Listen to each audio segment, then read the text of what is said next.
He just wanted to finish his favorite VR game, but he woke up inside the game as a villain, a weak character destined to be betrayed and killed by his own older brother. But then he awakened a secret ability, an overpowered skill capable of breaking all the rules. This story is really good, guys. And to help the channel, leave a hype on the video and subscribe. We're trying to reach 20,000 subscribers. I'm counting on your help. The story begins with our hero running down the street while explaining that his name Ju Ingong means protagonist. He arrives at a store and his friends immediately start making fun of his name. He tells his friend to stop joking around and asks if he kept the game. And the guy confirms that he did. Then the friend shows him the game box, which is the long-awaited remake called Night Saga Re. The game is about a war between humans and demons, and in it, you play as the human hero named Locke. And the great villain of the story is the eldest son of the Demon King, a guy named Zephyr Ragnaros. He explains that he has already finished the original game more than 10 times, so he knows absolutely everything about the story.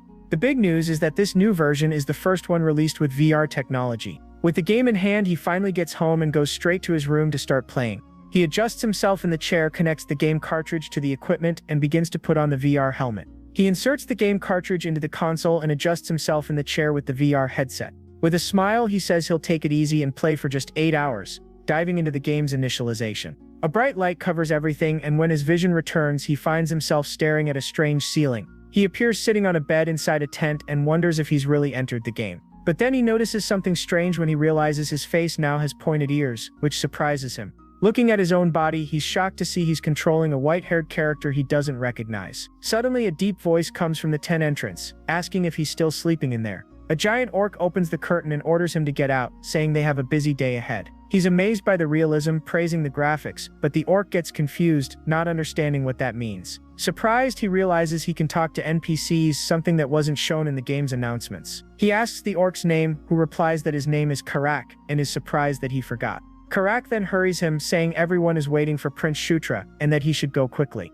Although surprised, he figures out that he has become Shutra Ignis, the 9th son of the Demon King, and is confused for not having chosen the character. To try to understand the situation, he decides to make the hand gesture to open the status window. The status window appears in front of him, confirming that he is Shutra Ignis, a level 1 prince. He analyzes his attributes and complains that all of them are at level 5, which is lower than a common NPC. Curious, he decides to check his abilities and finds 2 very strange skills that he doesn't recognize at all. He's intrigued by the skill Protagonist Configuration Adjustment and wonders what it really does. The orc loses patience and yells for him to leave the tent immediately, and he answers that he's going. Without delay, he finally leaves the tent, following the big orc to see what's happening outside. He's completely shocked and confused by the scene waiting for him outside. As he steps out, he's met by a massive army of orcs lined up and ready to march. He asks Karak what kind of war atmosphere that is, but the orc tells him to stop talking nonsense. Then he's stunned when the orc reveals that their mission is to eliminate the Scarlet Thunder tribe. The army starts to advance, and he panics, shouting that he didn't even get a tutorial to learn how to fight.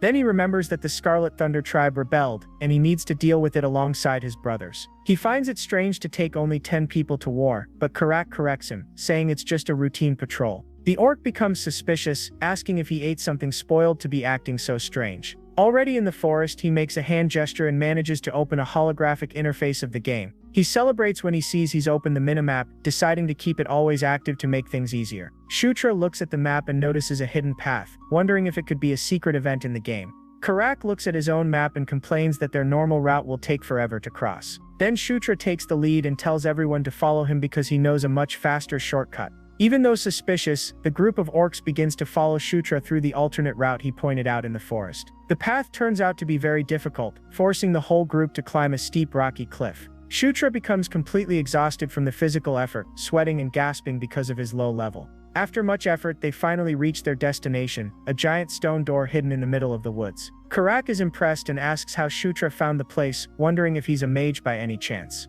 The orc notices that Shutra is exhausted, and he mentally complains about how weak a level 1 character is. When Shutra approaches to open the door, a golden aura explodes from his body, leaving him surprised. Shutra is completely shocked by the golden aura that burst from his body without any warning. Suddenly, a level up notification appears in front of him, making him even more confused about the situation. He can't believe he leveled up just by walking, finding it all bizarre and meaningless. To make things better, all his stats increased by 2 points, and he even gained 2 extra skill points. Shutra stands there with a dumbfounded expression as he tries to process how broken this sudden power-up is. Karak urges him to enter the cave, and Shutra agrees, getting ready to follow the group inside. He thinks that he doesn't know what's inside, but at least he's not alone in this exploration. Then he remembers his skill and understands that protagonist adjustment is basically a plot armor. The group enters the dark cave, which seems to have been carved by some highly skilled creature. Karik explains that dwarves must have dug it, but that they no longer exist in the demon realm. As they advance, Karik's jaw drops when he finds a room full of treasures and shining weapons. The other orcs celebrate, shouting that they've found gold and that the dwarves left all the weapons behind.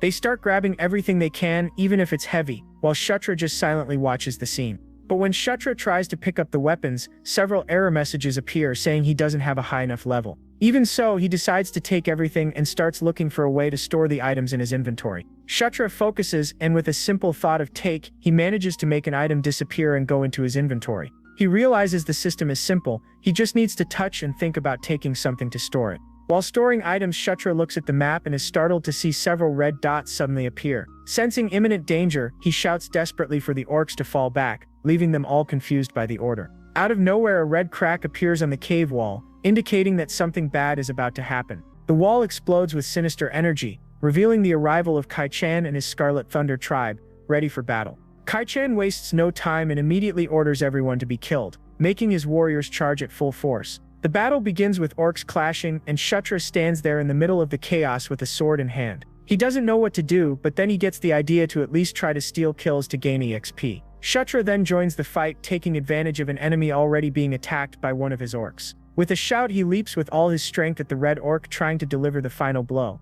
But to his surprise, the weapon he picked up breaks on impact, leaving him completely shocked. The red orc turns to him, eyes glowing with rage, growling and ready to strike back. The enemy charges full force towards Shutra, who screams in terror at the sight of danger rushing at him. By sheer luck, as he runs, he trips and falls face first to the ground. He panics completely when he sees his HP down to just 1 point, screaming in despair at the imminent death. The red orc charges to finish him off, and Shutra stays paralyzed on the ground, just waiting for the fatal blow. With his eyes closed, he can only scream in fear, already accepting that this would be his end. But at the last moment, Karik throws himself in front to protect him, blocking the enemy's attack with his body. Karik shouts, ordering the prince to get out of there, but Shutra stays on the ground, shocked and only able to stutter his name. Meanwhile, Karik faces the red orc in a furious exchange of blows, defending the prince with his life. Still trembling, Shutra looks at his own hands and tries to calm down, repeating to himself that it's just a game. He decides that he's had enough of the realism and fear, trying to open the menu to get out of that situation. He opens the status window and goes straight to the skills tab, but discovers that he still doesn't have any. He searches desperately through the menu, but is shocked to realize there's no option to log out of the game. Reality finally sinks in, and Shutra panics at the thought of possibly being trapped inside the game forever. From afar, he sees Kai-chan in the middle of the battle, casting a spell while the orcs fight around him. Then the red orc casts a powerful spell that explodes in a pink flash. With danger closing in, Shutra panics and screams to himself that he can't die there no matter what. But he can't even dodge being hit in the chest by the enemy's strike. The impact sends him flying directly against the cave wall, raising debris and dust. After the attack, he lies on the ground, completely breathless and feeling the real pain of that blow. Kai-chan wastes no time and runs toward him again to continue the merciless assault. Casting another powerful spell, the orc prepares to deliver the final blow and end the fight. Then everything goes dark, the protagonist's HP drops to 0, and he appears alone in an endless void. Shutra wonders where he is, remembering he was sure he'd been defeated by the orcs in the cave. He panics, cold sweat running down his face, starting to question if he might have actually died. Suddenly, a very bright golden light appears in front of him, making him turn around in surprise, not understanding anything. A mysterious voice then speaks to him, saying that he is the destined existence of that place. Then a woman with the appearance of a goddess emerges from the light and extends her hand, commanding him to conquer and rule. Shutra is completely shocked by those words, unable to process what he just heard from the woman. The golden light grows even stronger for a moment and then disappears completely, leaving everything dark again. The scene then returns to the cave, showing that the battle between Karik's orcs and the enemy tribe continues. The fight is total chaos, with the red orcs of the Scarlet Thunder gaining the upper hand over the guards. In the middle of the confusion, Kai-chan appears with a victorious expression. Watching his warriors massacre the prince's group, Kai-chan mocks the group, wondering if they are ignorant or just stupid for coming with so few people. He then gives the order to kill everyone without wasting time, but suddenly Shutra begins to shine. Kai-chan is shocked by the golden aura, wondering if that was an awakening and how Shutra is still alive. A system notification appears in front of Shutra, warning that he has just acquired the telekinesis skill. He doesn't understand anything, wondering when he learned this telekinesis skill out of nowhere. Then he looks at the status window and is shocked to see that he gained a new subclass called Conquest Knight. Kei-chan gets irritated and yells at his warriors, ordering them to stop stalling and kill that bastard immediately. Carrick, all wounded, sees the prince standing and is surprised, calling out to him in disbelief. Carrick's orcs get excited and shout that the prince must not be harmed, charging toward the enemies. The guards then form a barrier around Kshatriya, protecting him from the advance of the Scarlet Thunder tribe. Kshatriya is confused because he knows that Conquest Knight is not one of the available classes in the game. He wonders why that happened, and as he holds the broken sword, a golden energy begins to flow into it. With a serious expression, he feels as if he already knows what to do, with spells echoing inside his head. He shouts that the power of conquest will be the power of a king and uses the skill. Under the king's banner, the ability grants a buff to all allies, and one of the orcs shouts that his strength is overflowing. Carrick's orcs, now surrounded by a golden aura, scream to sweep all enemies before them. With the extra strength, the orcs advance and begin to massacre the Scarlet Thunder tribe with ease. The battle completely turns around, with Kshatriya's orcs dominating the field and defeating all enemies in their path. Kei-chan is shocked by the scene, wondering how they suddenly became so much stronger. With a look of total disbelief, Kei-chan stands frozen, thinking about how absurd the whole situation is. Kei-chan watches his warriors being slaughtered by the empowered orcs, trying to understand what's happening amid the battle. Then he looks at Kshatriya kneeling with the dagger and realizes that he is the one responsible for all of this. Kei-chan becomes furious and yells for him to stop, launching several magic-imbued stones toward the prince. But Kshatriya doesn't flinch and faces the incoming attack with a serious and determined expression. Then Carrick throws himself in front of the prince and uses his own body to block the magic attack. Kshatriya then points directly at Kei-chan and orders Carrick to charge at him with full force. Kei-chan is shocked by the orc's speed and screams desperately, begging them to wait a second. But Carrick doesn't listen and with a single strike ends Kei-chan's life. With the leader defeated on the ground, the other red orcs freeze in shock, not knowing what to do. The enemies begin to flee and Kshatriya watches as the orcs shout not to let the enemy escape. A system notification appears saying that the general's merits belong to his king, leaving Kshatriya confused. Right after that, 3 level-up messages appear at once, leaving the prince completely stunned. He smiles, wondering why his level increased so suddenly. Meanwhile, Carrick looks at his glowing hand and wonders what exactly that immense power he felt was. He wears a serious expression, trying to understand the source of that sudden strength that filled his body. Then he turns and looks directly at Kshatriya, who stands there calmly watching everything with an oddly serene look. With a confident smile, Carrick starts to suspect that all that power he felt came from the prince. The scene then shifts to the camp at night, with the orcs resting and warming themselves around the fire. Inside the tent, Kshatriya desperately searches through several screens, complaining that he can't find the logout button.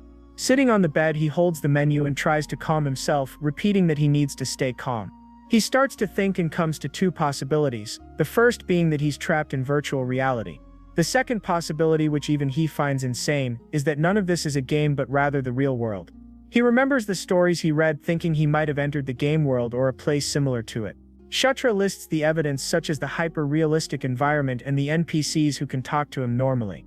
And the most important thing for him is that there's no censorship, which he confirms by looking at his own pants. He widens his eyes, wondering if this is truly another world and if he's going to have to die there. Desperate, he tries to cheer himself up, thinking that at least he is a prince and not an orc or an ogre. Then Carrick appears at the entrance of the tent and asks if the prince has a moment, leaving Kshatriya surprised. Kshatriya calls his name and the orc stands there at the entrance with a very serious expression, saying nothing. Outside under the starry sky, Kshatriya asks why he suddenly wants a sword training session. Carrick explains that since Kshatriya is his leader, knowing his level will help them prepare for the future. With a wooden sword in his hand, Kshatriya stands there with a confused look, not understanding anything. Carrick then tells him not to worry, promising he'll go as easy as he can during training. Kshatriya gives a faint smirk and asks if that's really the right way to speak to a prince. Then he charges full speed toward the orc, shouting that if they're going to fight, then it should be a real fight. Carrick prepares himself, ready to defend the prince's attack. Kshatriya tries to strike, but Carrick is confused by the hit, which doesn't even tickle him. Then the protagonist starts landing several blows on Carrick, who remains still, feeling absolutely nothing. Carrick even compares the situation to an egg hitting a rock. Carrick then strikes back for real, and Kshatriya can't even defend, being thrown backward by the force of the hit. Fallen on the ground, Kshatriya complains that he wasn't supposed to hit that hard, and Carrick asks if he's okay. Suddenly, a notification appears in front of him saying he acquired the basic swordsmanship skill at level 1. He's shocked and wonders when he learned swordsmanship, since he doesn't remember anything. Then it clicks, he realizes he gains skills when he experiences attacks directly with his body, just like before. Carrick suggests ending the training there, but Shutra interrupts him, asking who said it was over. Shutra stands up from the ground with the sword in his hand and with a determined look says that he's just getting started. With a grin on his face, he rushes forward at full speed toward Carrick, ready to continue training. He tries to strike, but Carrick blocks the blow, creating a spark from the impact between them. Carrick is surprised and thinks to himself that the prince's movements suddenly became much better than before. He wonders why Shutra was so bad at first, finding it impossible for his skill to have improved out of nowhere. The two then start exchanging blows with their wooden swords, with Shutra managing to match the orc's movements. After another exchange of strikes, Shutra lands on the ground in a confident stance, showing that he's getting the hang of it. With a smug grin, he asks Carrick what he thought, saying that he doesn't think it was bad at all. Shutra then asks what Carrick's level is, and the orc replies that the last time he checked he was level 21. He repeats the number 21 and looks at his own status screen with a thoughtful expression, clearly planning something. Shutra checks his status and sees he's level 7, telling himself that he'll soon catch up to the others. He thinks that everyone in this world has a level, but they need a special spell to see their own. Then he realizes that being able to view his own status and use skill points is a huge advantage over everyone else. Training with Carrick continues, with Shutra attacking more swiftly and managing to trade blows evenly. With a determined look, he thinks to himself that with these advantages he really can become stronger. But then he corrects himself, realizing that actually he can become stronger and much faster than the others. He remembers the demon arc of the game, which tells the story of how Zephyr became the Demon King. He thinks that there are many events before the end, but the most important one is when Zephyr surpasses all his brothers. This event happens in the year 517, when Zephyr kills all his siblings to achieve his goal. Sitting in the forest, he realizes that the key word is all, which means that he will be killed too. Shutra decides that he must avoid his death at all costs, and the best way to do that is by becoming stronger than Zephyr. Carrick appears and asks what he's doing there, and Shutra wants to know if something happened. The orc then reminds him that there's a meeting today, which surprises Shutra. Carrick urges him to hurry, saying everyone's waiting, leaving the prince even more confused by the whole situation. The scene then shifts to the camp and then inside the tent, where Shutra is sitting at a table with a forced laugh. Shutra looks nervous at the table and stammers that they arrived early while his two siblings stare at him. The seventh prince, Chris Moonlight, tells him to relax and be less formal since they're all brothers here. The eighth princess, Caitlin Moonlight, comments that even though they're siblings, this is the first time they've met. Chris says it's fine and tells Shutra to call them by their names, and he awkwardly agrees. Shutra thinks that the two are children of the fourth queen and remembers that they were annoying in the game. He recalls that a year before the massacre, a crucial event involving those two siblings takes place in the story. The memory he has is that the two end up dying at the hands of Zephyr and the other princes. He knows that the reason behind their deaths is closely tied to the secret of Caitlin's birth. The great secret he knows from the game is that Princess Caitlin is actually an illegitimate child. Caitlin questions him about why he fought without following the plan, and Shutra defends himself by saying that he didn't know. Caitlin says she'll take a look at him, leaving Shutra speechless with her sudden approach. She moves closer to check if he's injured anywhere, and he's completely surprised by her concern. Then she scolds him, saying that he's the weakest of them all and should have been more careful. He wonders why she's worried, since the Demon King's children were never this close in the game. Chris also warns that he'll get a real scolding if he does something dangerous again, and Shutra agrees. Shutra keeps thinking about what's going on, wondering if his siblings are actually kind and good people. He looks thoughtful, analyzing the situation and beginning to form a new plan in his mind.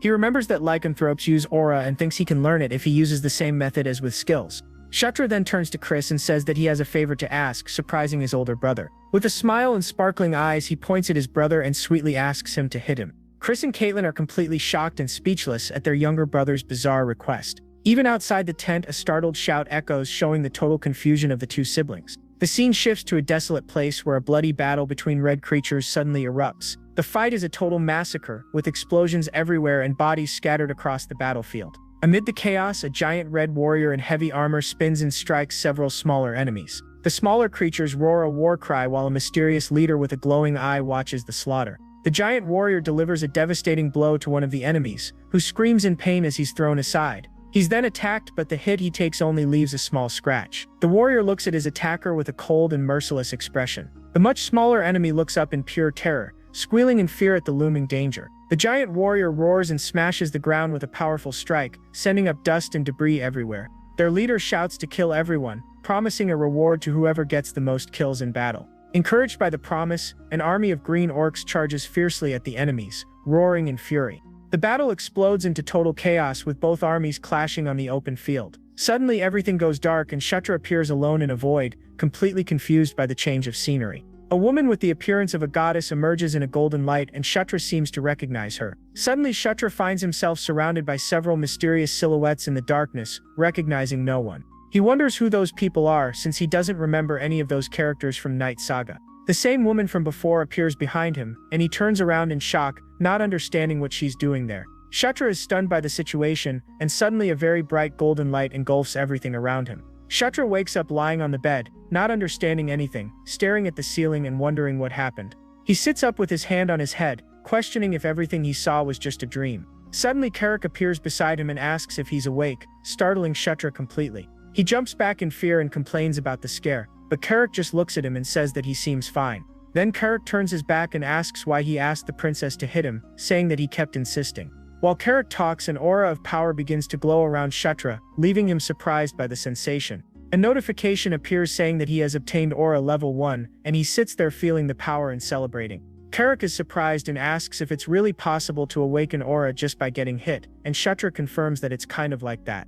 The orc then understands everything and asks if that's why he became strong during the fight, and Kshatriya confirms. Kshatriya asks if anything happened while he was asleep, and Carrick, facing away, confirms that yes, something did.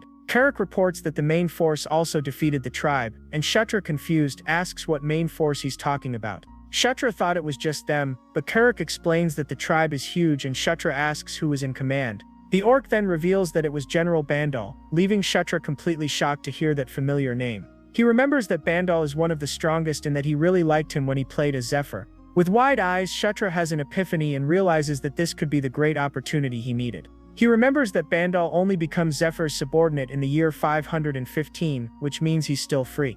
With a mischievous smile, he realizes that this means he can recruit the general for himself before anyone else. He thinks about everything he knows about Bandal, remembering that the most important part of recruiting him is defeating him. Kshatriya grows confident, thinking that with all this information, he can definitely get Bandal before his older brother. With a determined look, he decides right then that General Bandal will be his first great subordinate. The scene then shifts to Caitlyn's camp, where shouting suddenly breaks out without any warning. Chris is left speechless, asking how he managed to reach the first level of aura in just one day. With a smug grin, Kshatriya thinks that it's obvious since he put all his points into aura. He reflects that it wasn't a rushed decision, as aura enhances physical abilities and is extremely useful. Chris still can't believe it, wondering if it's impossible or if it's because Kshatriya belongs to the Gandharva race. Then Chris changes the subject and asks if Kshatriya can by any chance make a map of the underground area. Kshatriya thinks he doesn't have one but remembers his minimap and asks for a pen and paper to draw. After some time, the map is ready, and Chris is stunned by how much more detailed it is than his own. With his arm around Kshatriya's shoulder, Chris praises him, calling him a genius, and Kshatriya laughs awkwardly. Chris and Caitlyn realize they can use the map for an ambush since the enemies know nothing about it. Chris then tells Kshatriya that there's one more thing he needs to do, leaving the prince quiet and waiting. In the forest, Kshatriya asks if the mission is another patrol, accepting it since he's the youngest. He's glad to have reinforcements, but Carrick says it's thanks to him, and Kshatriya chuckles mockingly. Suddenly he runs into two hooded figures on the path and is surprised, not understanding who they are. He's shocked when he sees that one of them is Caitlyn and asks if it's really his sister. Kshatriya asks what she's doing wearing that cloak, but Caitlyn immediately tells him to be quiet. She explains that she's secretly following him just as a precaution, in case something dangerous happens during the patrol. She says that the conquest must be his, and Kshatriya thinks she's a fool for supporting him like that. The other girl introduces herself as Sira, the assistant, and Kshatriya greets her awkwardly, unsure what to say. Caitlyn informs them that they'll accompany him and tells him not to worry, and he simply agrees. The prince's group enters the cave system again, walking carefully through the dark entrance filled with stalactites. They find the caves completely empty and wonder why the dwarves left everything behind without taking anything. Kshatriya asks about the weapons they found, and Carrick deduces that they probably weren't valuable to the dwarves. With torches lit, the group continues their exploration, venturing deeper and deeper into the dark tunnels of the cave. Carrick suddenly stops and warns the prince that he senses something coming their way. Kshatriya opens his minimap and sees a bunch of red dots approaching, confirming that they must be enemies. He focuses and opens his inventory window, which shows only one item stored inside. He remembers that he picked up that flash spell item precisely for an emergency situation like this one. With the vial in hand, he tells Carrick to have everyone close their eyes as soon as he gives the signal. They look ahead and see dozens of glowing red eyes shining in the darkness of the cave. A swarm of stone spiders appears, and it's explained that they move in packs and have paralyzing venom. Seeing the monsters closing in, Kshatriya shouts desperately for everyone to close their eyes at that exact moment. He then runs to the front of the group and throws the potion vial with all his strength toward the spiders. The vial flies through the air, glowing intensely, ready to shatter on the ground and unleash its magical power. The potion explodes into a gigantic golden light that illuminates the entire cave, blinding everything in the darkness. The stone spiders scream in pain, completely disoriented and vulnerable due to the sudden intense light. Shutra then gives the order to attack, explaining that the spiders become useless when exposed to strong light. The orcs charge full force at the blinded spiders, beginning to massacre the monsters effortlessly. The battle turns into a one-sided slaughter, with the orcs destroying the spiders while Shutra watches from afar. He looks at his map and thinks that the stone spiders always hunt in groups, confirming his strategy. He glances at the map again and realizes that the larger red dot indicates that each monster group has a leader. With his sword in hand, he shouts for Kuruk to follow him so they can go straight for the cave boss. While the other orcs handle the smaller spiders, the two sprint through the chaos to move forward. Shutra and Kuruk run side by side, going deeper into the cave to find the leader of the stone spiders. They finally reach the end and come face to face with a giant spider full of eyes, the true boss. Without a second thought, Kuruk leaps forward with full force at the monster, shouting and raising his axe. He strikes with all his might, but the axe hits the shell and creates only a flash of light. Kuruk is completely stunned to see that his strongest attack didn't make a single scratch on the creature. His axe simply bounces off and he yells in frustration about how hard the spider's shell is. Shutra then remembers an important detail, realizing that the axe won't pierce the creature's exoskeleton. He knows that the monster's weakness is fire, but he still can't use fire magic to attack. The giant spider turns toward Kuruk, who stands frozen in shock, unsure what to do. The monster then charges at the orc, who remains paralyzed. Shutra yells for Kuruk to use fire, but the orc shouts back desperately, asking where he's supposed to get fire from. Caitlin then yells for Shutra to raise his sword, leaving the prince confused by his sister's sudden command. He raises his sword and a burst of fire magic ignites along its blade, leaving him completely shocked.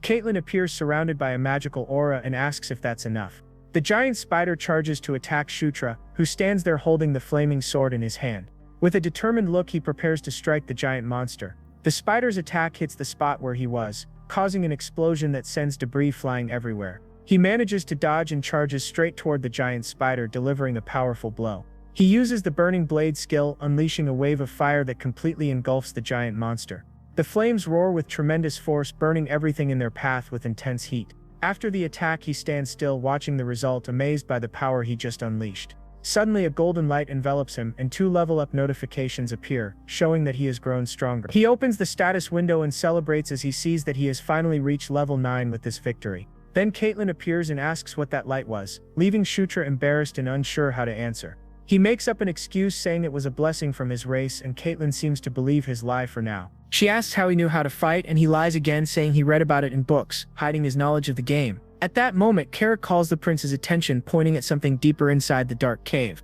The group finds a massive metal door at the back of the cave, and Kuruk comments that it looks like an entrance. They open the door and step into a huge, well-lit chamber with architecture completely different from the cave. Shutra is left speechless at the discovery, wondering what kind of place they have just found. Looking at the floor, he is shocked to see a massive glowing magic circle, recognizing it as a portal. Kuruk asks if he knows what it is, and Shutra replies that he's not sure but already has a guess. He thinks to himself that the pattern on the floor clearly follows dwarven design, confirming his suspicions. Shutra recalls that he never found one of these while playing as Zephyr, but did encounter some while playing as the hero. He deduces that to activate the portal, he only needs to inject a bit of mana into the crystal at the center. He activates the portal and tells Caitlin that it's a teleportation gate, leaving her completely astonished. Sierra agrees that the design seems accurate, and Caitlin suggests searching for inscriptions to find out where it leads. Kuruk calls the prince, saying he found some engraved letters on the wall, and Shutra turns to look. Shutra and Caitlin approach the stone tablet, trying to understand what's written on the wall. They examine the inscription and realize it's not the common demonic script, but rather the dwarven language.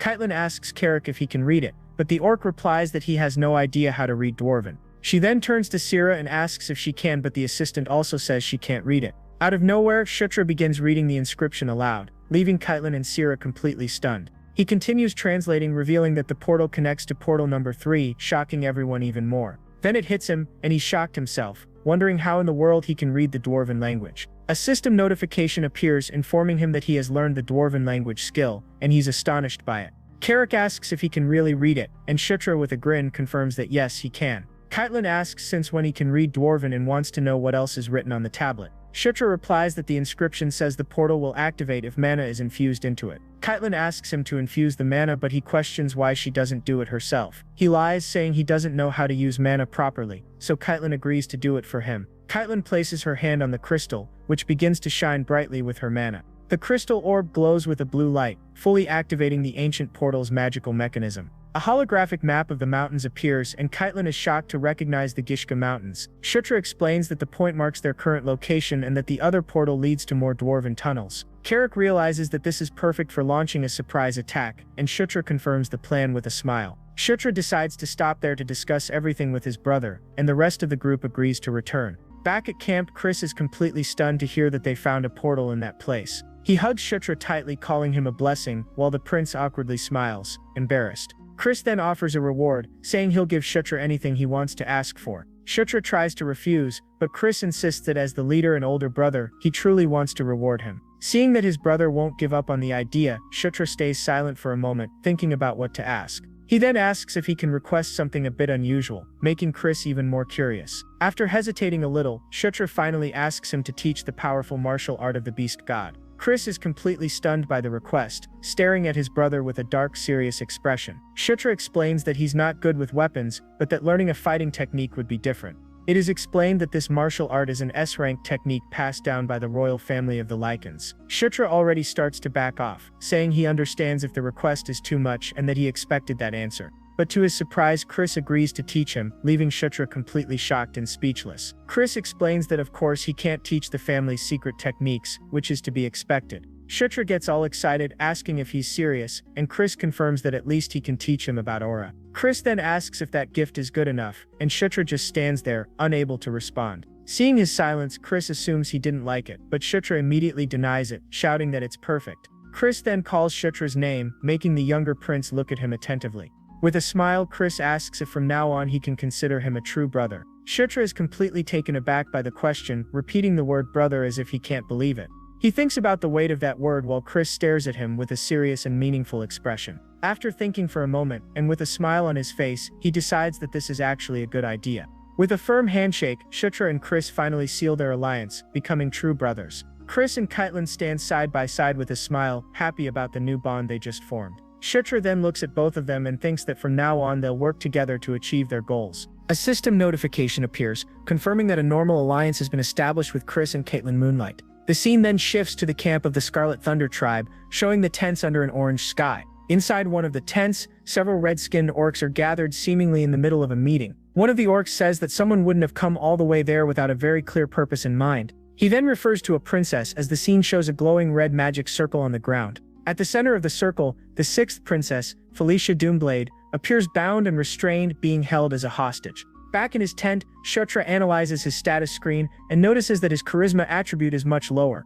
He wonders why at the beginning all his stats increased by 2s, but now charisma only goes up by 1. He questions the reason and remembers that in the original game, appearance and charisma were separate stats. He recalls that appearance was only about being attractive, while charisma measured how likable someone was to others. He ends up accepting the change, thinking it makes sense since his growth rate has been excellent so far. Then he shifts focus and gets excited as he realizes he's almost at the long-awaited level 10. He remembers that in the game, when Zephyr and Locke reached level 10, their unique skills would level up as well. He waits expectantly, hoping his own skills will do the same, but he's interrupted by Karak calling from outside the tent. Karak reports that everything's ready for their departure, and Shutra agrees with a confident smile.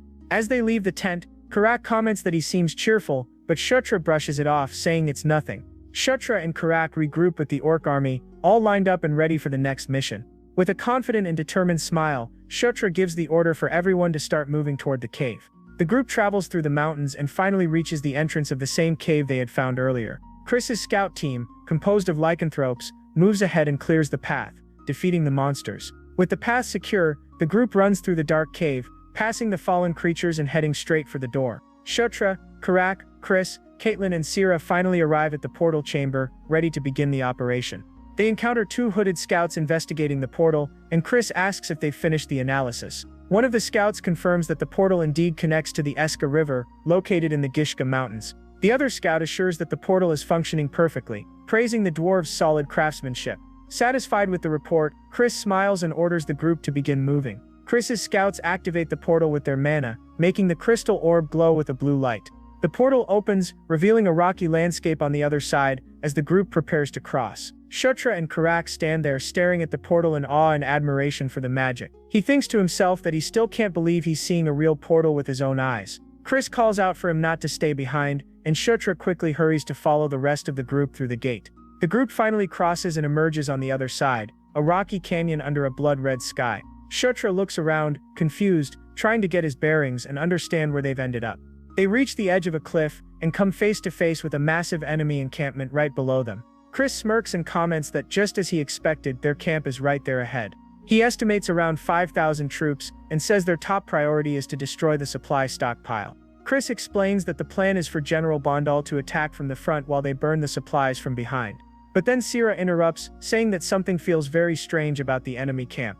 They look again and realize there's hardly anyone there, and Chris wonders if the troops already left. Suddenly, Shutra hears a sound in the distance and goes on alert, trying to identify what it is. Karak asks what it is, and Shutra replies that it sounds like the noise of a battle happening nearby. Chris then tells Shutra to focus his aura in his eyes, leaving the younger prince confused by the command. He focuses, and his eyes begin to glow, allowing him to see the battle from afar as he shouts that he can see it. Caitlin recognizes the Thunder Tribe, but Chris says the others aren't General Bondal's troops, who didn't even have a battle scheduled. Shutra stays silent, and his brother points out that the scale of that fight is far too small. The scene shifts closer to the battlefield, showing red orcs fighting against someone with white hair. The white-haired warrior with red eyes fights fiercely atop a creature resembling a lizard. The whole group observes the scene from a distance, and Shutra asks if those are dark elves. Caitlin is shocked and asks if he really said dark elves, and Shutra confirms, describing that they ride drakes. Chris suddenly notices the movement and warns everyone that the enemies are beginning to retreat from the battle. The enemy army retreats at an incredible speed, and Chris wonders if their commander was defeated. The group is confused, not understanding what's happening or why the fight ended so suddenly. Shutra grows thoughtful, wondering why on earth there would be dark elves here, and the scene shifts to a camp. The group communicates with General Bondal through a magical device, and he comments that he heard they found a portal. Bandal praises Chris's army and expresses curiosity about how they discovered the existence of that hidden portal. Chris passes the credit to Shutra, who awkwardly says it was just a stroke of luck. Shutra thinks it's good to see Bondal again, and the general tells him that he'll be rewarded. Chris then asks the general if he knows anything about the small battle they saw earlier. Bondal confirms that it was the Dark Elves, and Chris wonders about the reason for that clash. Chris asks if they weren't supposed to be reinforcements, but Bondal explains that their reconnaissance plan failed. Then the general warns that they have a much bigger problem to deal with, making Chris worried about the news. Bondal reveals that the leader of the Dark Elves has been captured, and Chris finally understands the reason for that fight. Shutra interrupts the conversation and asks Chris who exactly is commanding that Dark Elf unit. The general hesitates for dramatic effect, saying it's someone they all know very well. Bondal finally reveals that the captured commander is the 6th princess, Felicia Doomblade, their sister. It's explained that Felicia is the daughter of the 3rd queen and the twin sister of the 5th prince, Sylvan Doomblade. Shutra remembers that in the game she was part of the enemy faction, so he always saw her as an adversary. He wonders why she appeared here, questioning if she's trying to steal their achievements. Chris then asks if the enemies know that the captured Dark Elf is Princess Felicia. The general replies that they're not sure yet, as that information hasn't been confirmed. Chris asks about the plan, and Bondal says they'll rescue her if possible, but will only negotiate if the enemy demands it. Chris understands the general's position, refusing to bow first and negotiate with the enemy.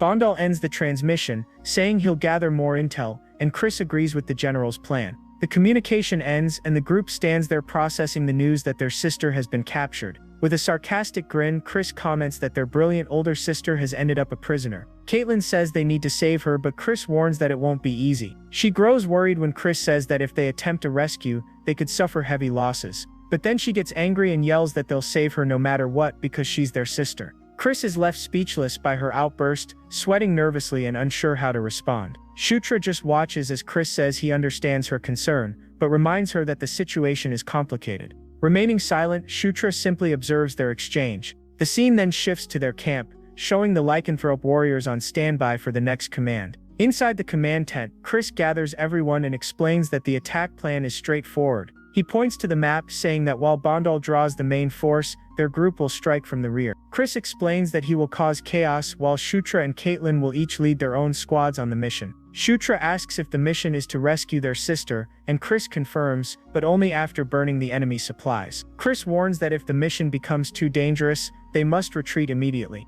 They can't risk lives for Felicia. Caitlin grows furious and yells at her brother, but he tells her to be quiet, reminding her that he's a commander too. She shouts that Felicia is family, and Shutra notices that Chris doesn't seem too eager to save her. Shutra quietly watches their argument, starting to wonder if there's bad blood between the two. Night finally falls over the mountains, creating the perfect setting for their surprise attack. General Bondal's army charges in with full force, shouting to annihilate the enemies and begin the diversion. Meanwhile, Chris's group watches from the top of a cliff, waiting for the perfect moment to strike. With a focused look, Chris studies the enemy camp, planning every step of the attack about to begin. Suddenly, massive explosions hit the camp, signaling that Bondal's assault has officially begun. The enemy orcs are caught completely off guard, flying through the air and screaming in pain amid the sudden bombardment. Amid the chaos, General Bondal leads the charge, running forward with his weapon in hand toward the enemies. With eyes blazing with fury, he gives the order to kill everyone, showing that he'll show no mercy. Karak asks why they're not moving yet, but Shutra tells him to wait, the signal hasn't been given. The battle erupts into a brutal clash, with Bondal's orcs exchanging violent blows against the enemy tribe. General Bondal grows serious, embodying the chaos of the battlefield. The signal is finally given with an explosion, and a voice yells for everyone to pull back, starting the second phase. Chris observes the signal from afar, confirming that General Bondal's distraction worked exactly as planned. He then turns to his warriors and orders everyone to get ready. Their time has come. Shutra and Caitlin nod to each other with determination, ready to execute the mission exactly as discussed during the briefing. With a battle cry, Chris leads the charge and the whole group storms the enemy camp at full force. The red orcs left behind are caught off guard, unable to understand the sudden rear assault. Chris's troops infiltrate the camp, spreading chaos as the lycanthropes and orcs slaughter the unprepared enemies. In the middle of the rampage, Caitlin shouts for Shutra to be careful, and he yells back for her to stay safe too. Shutra then opens his holographic minimap to guide himself through the burning enemy camp. Using the map, he orders his squad to head straight for the food depot, and the orcs obey without hesitation. Karak leads the prince's group with fury, shouting to kill anyone who stands in their way. Shutra's squad cuts through the enemy base, clashing with the red orcs defending the area. When an enemy is about to strike Karak, Shutra throws a dagger that hits its target perfectly, saving his bodyguard. A system notification appears saying he has learned dagger throwing, and he smirks proudly. Karak asks how he learned that, but Shutra brushes it off, saying it was just luck, and orders them to keep moving. Karak points to the food storage and asks if they're just supposed to burn it down, and Shutra confirms the plan. But then Shutra panics, remembering Felicia, realizing she might be inside and could burn to death. He shouts that they need to find Felicia first, but Karak questions how they'll locate her amid the chaos. Shutra reopens his minimap, ready to use his special ability to find the missing princess. He thinks that since Felicia is a neutral NPC, she should appear as a blue or purple marker. Looking closely at the map, he finally finds what he was searching for, his eyes widening. He yells for Karak to follow him, and the two sprint through the battlefield to rescue the princess. They reach a large tent, and Shutra bursts inside, ripping the curtains open to see what's there. He steps in and confirms it's the right place, but confusion hits when he doesn't see Felicia anywhere. Suddenly, a female voice calls his name, and he turns around, startled to see who it is. He turns and comes face to face with Felicia, kneeling and bound by magical chains. The sixth princess, Felicia Doomblade, demands to know what the hell he's doing there. She repeats the question, still shocked and unable to understand how her younger brother ended up in that place. Shutra tells her to stay quiet and starts breaking the chains, saying they'll talk later. He warns her that the place is dangerous and that they need to get out, already thinking she'll owe him for this. Outside, Shutra urges her to hurry so they can regroup with Chris and Caitlin amid the chaos. Felicia, surprised, asks if their other two siblings are there too, and Shutra confirms with a smile. She looks embarrassed and tries to hide it, but Shutra notices that she hadn't expected them to rescue her. She starts to say that he's out of the succession game, but is interrupted by Karak, who yells desperately. Shutra shouts for Felicia to follow him, and she reluctantly agrees, running after him to escape. Felicia frowns and asks since when he started calling her by name, finding it strange. As they run, Felicia screams for him to watch out for the enemy that suddenly appears. Out of nowhere, Shutra is hit square in the chest by a surprise attack, completely shocked by the blow. He spits blood, feeling the searing pain of the unexpected strike. Felicia screams his name in panic, horrified by what just happened. She freezes, trembling and stammering his name as the enemy closes in on them. The red orc charges toward Felicia, roaring in fury and ready to attack mercilessly. She clicks her tongue angrily and prepares to fight, her eyes burning with determination. But before she can act, an explosion hits the enemy right in front of her, taking her by surprise. Through the smoke, she sees a silhouette emerging. Out of nowhere, Kshatriya appears, holding a flaming bow, having gained the mana control and fire arrow skills. With a confident grin, he fires a blazing arrow that explodes right in the middle of the red orc group. Excited, he begins firing multiple fire arrows one after another at the enemies. The fire arrows strike the red orcs directly, triggering a chain of explosions and burning everyone nearby. He laughs, celebrating that this is real magic and that he can finally use powers. He keeps shooting, amazed by the strength of the skill even though it's only at level 1 for now. But suddenly a wave of ice freezes everything and he's startled, wondering where it came from. Then he spots an enemy archer on a watchtower, aiming his bow and ready to fire again.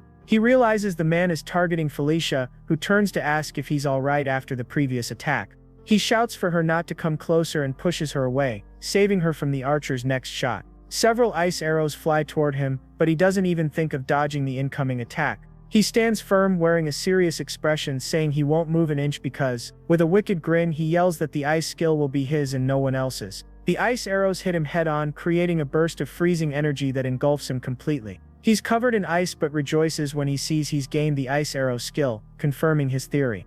But suddenly unbearable pain hits him and he's left stunned, not understanding what just happened. The impact is so strong that he's thrown backward, sliding across the ground from the force. A danger notification flashes, showing his HP nearly depleted, and he panics at the sight. He thinks he'll die if he takes another hit, but Felicia appears in front of him, calling him an idiot. With a slightly flushed face, she asks who told him to save her, leaving Kshatriya completely confused. She scolds him, saying he's the weakest of them all and doesn't need to go around saving anyone. Kshatriya is baffled, wondering what the hell is going on for her to act like that toward him. She asks when he learned magic, and he realizes she's already defeated the archer from the watchtower. He understands that she's gotten it all wrong. She thinks he threw himself in front of her to protect her. Without warning, she pulls the ice spear from his chest, making him wince in pain. A green light begins to glow from the wound. It's coming from Felicia, who's healing him. The wound on his chest closes instantly, and he stands still, feeling the power of the healing spell. He gains the healing skill and notices that the injury is gone while Felicia watches him closely. She asks if he's feeling better, and he thanks her but grows confused when she mentions replenishing blood. Suddenly, a massive red ogre appears, roaring furiously, and Kshatriya is stunned by its sheer size. Felicia explains that it's a blood ogre, a mutant species, and that they'll have to get past it. The ogre charges at them with rage, and both can only run as Kshatriya wonders how they're supposed to fight that thing. The ogre slams the ground, creating a shockwave that nearly hits them. Kshatriya yells, asking how it can be so fast despite its size. Felicia orders him to buy her time so she can cast a spell, and he shouts back, asking how he's supposed to do that. The ogre attacks again, kicking up a cloud of dust and debris with its impact. Kshatriya agrees to distract the monster so she can finish preparing her magic. He calls for Karak, who appears right away, and Kshatriya tells him to get ready to repeat their previous strategy. Kshatriya opens his inventory and grabs the dwarven dagger he had stored, ready to use it in battle.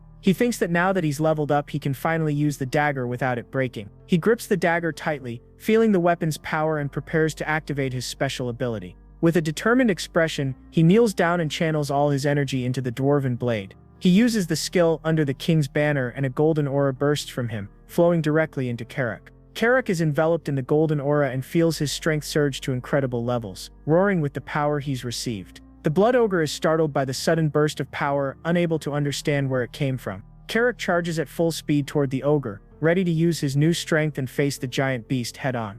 The ogre swings its arm to attack, but Karak dodges and lands a powerful blow, making the monster scream in pain. The ogre is stunned, unable to believe it took such a strong hit. Karak takes the chance to continue attacking, unleashing a flurry of fast and powerful strikes against the blood ogre. The two exchange blows in a fierce clash, with Karak managing to fight on equal footing with the monster. The ogre roars in agony from Karak's attacks, growing more and more enraged as the fight goes on. Meanwhile, Felicia surrounds herself with a pink aura, preparing one of her powerful spells. She rushes toward the ogre, ready to assist Karak in taking down the massive creature. She casts a grease spell, making the ogre slip, giving Karak the perfect opening to strike. The ogre loses its balance and crashes to the ground, and Karak seizes the opportunity to leap for the finishing blow. With a battle cry, Karak declares that this is the end and prepares to finish the fight. He crashes down on the ogre, plunging his weapon into the monster's chest, triggering a massive burst of energy. The ogre howls in agony from the fatal strike, its life fading from its massive muscular body. With a final breath, the blood ogre is at last defeated, collapsing lifelessly to the ground and leaving a crater behind. Kshatriya approaches the monster's body, watching the scene with an oddly calm expression after the battle. He celebrates the victory, thinking the biggest problem has been solved, but suddenly a golden light envelops him. A system notification appears announcing that he's finally reached the long-awaited level 10. Another notification states that his protagonist's skill has leveled up as well, making him even stronger. With a sly grin, he celebrates his new passive ability and prepares to open the reward box. The new skill is Battlefield Protection, which lowers the accuracy of projectiles aimed at him. Kshatriya stares at the ability, shocked, recognizing it as the famous Stormtrooper effect from the movies. It's explained that it's like when the hero dodges every bullet without even trying.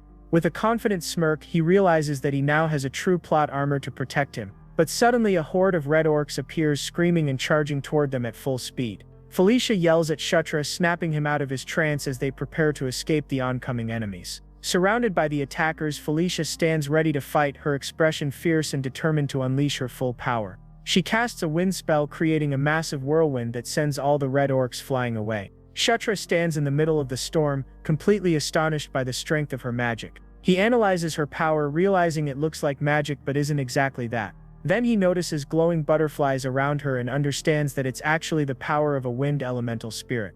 It's revealed that Felicia isn't just a gifted mage, she's also a born spirit summoner. He watches from a distance as his sister traps all the remaining orcs within a swirling sphere of wind. With a mischievous grin, he wonders if he could also learn that kind of power if he just gets hit by it. Suddenly, a yellow flare shoots into the sky, catching the attention of all the orcs on the battlefield. Carrick asks what that is, and Kshatriya explains that the yellow signal means everyone must retreat immediately.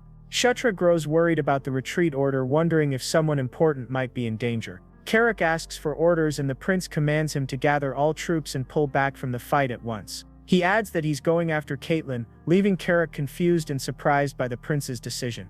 Carrick offers to go with him, but Kshatriya insists that he must follow the order to retreat for now.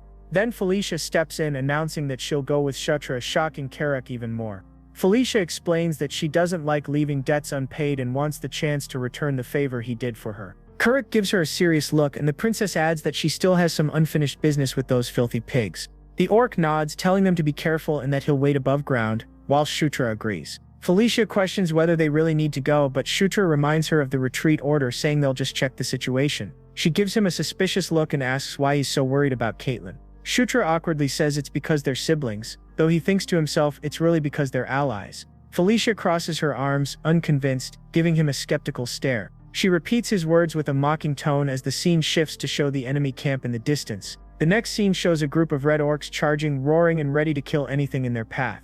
In the middle of the battlefield, Caitlin fights alone against multiple orcs, defending herself with blue energy blades. She keeps fighting, now firing spheres of fiery energy at the enemies rushing toward her. She's surrounded by orcs who roar a war cry, preparing to strike. The enemies rush in, but she blocks their attacks with a protective energy barrier. With a determined expression, she conjures a pure blue energy blade in her hand, ready to counterattack.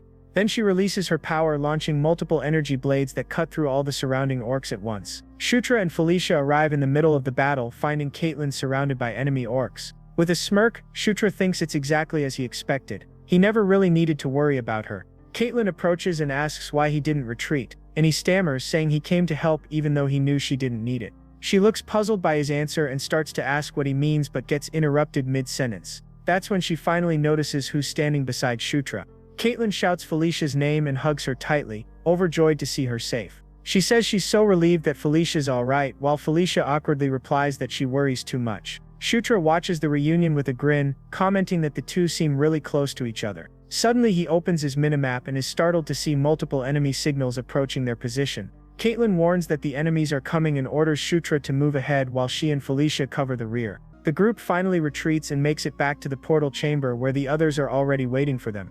Felicia is surprised to learn that it was Kshatriya who found the portal, and Caitlin confirms his major contribution. Felicia watches the prince from afar, wondering when he changed so much and became so different.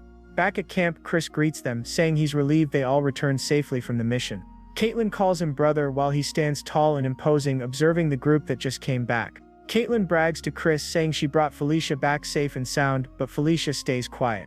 Felicia then turns to Chris, commenting that it's been quite some time since they last saw each other in person. Chris just stands there staring at her with a serious expression, not responding, maintaining a cold silence. He finally agrees that it has been a while and calls her by name, keeping a clear distance between them.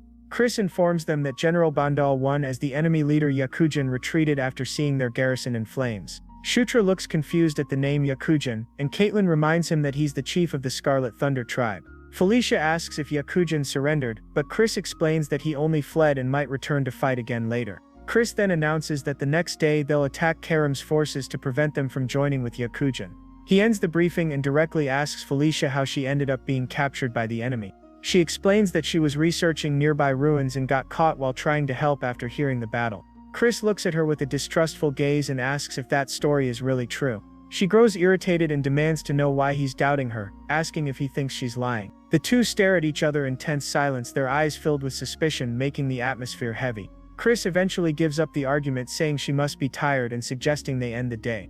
He tells everyone to rest and the others agree, though Felicia stays behind looking thoughtful. At night, the orcs and lycanthropes gather around a campfire to rest and eat together. Shutra admires his skill window, thrilled with the new fire, ice, and healing spells he's learned.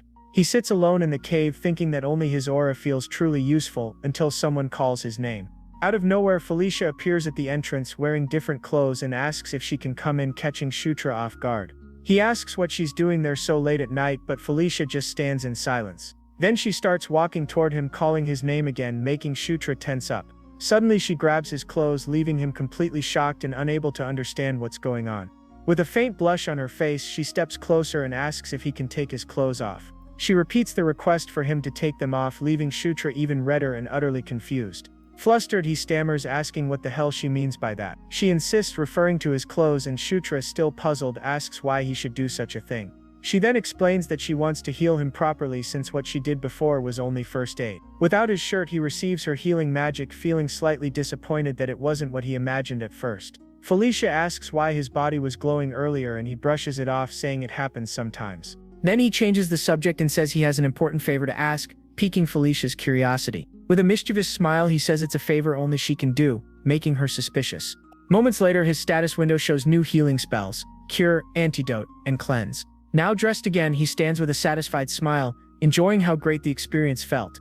He narrates that thanks to Felicia's help, he managed to learn 3 new healing spells just by being hit with them. Shutra then meets with Caitlin, who tells him that today he'll learn the legendary beast martial art. With a confident grin, Caitlin announces that he'll be taught the lycanthrope beast art. It's explained that the beast martial art is the combat style that defines the entire lycanthrope race. He understands that the lycanthrope version is the foundation for the beast god's art, which is why Caitlin will be his instructor. Caitlin explains that she'll teach him the basics of inner aura, and he agrees, ready to begin training. She tells him to close his eyes and focus, and immediately a blue aura begins to shine around him. With his eyes closed, he concentrates, thinking to himself that he can finally feel the power of aura. He feels it flow throughout his body, realizing that it's the power of life and soul itself. Suddenly, a system notification appears, announcing that he's gained the passive skill Protagonist's Physique. He turns to the notification, utterly confused, not understanding where that new ability came from.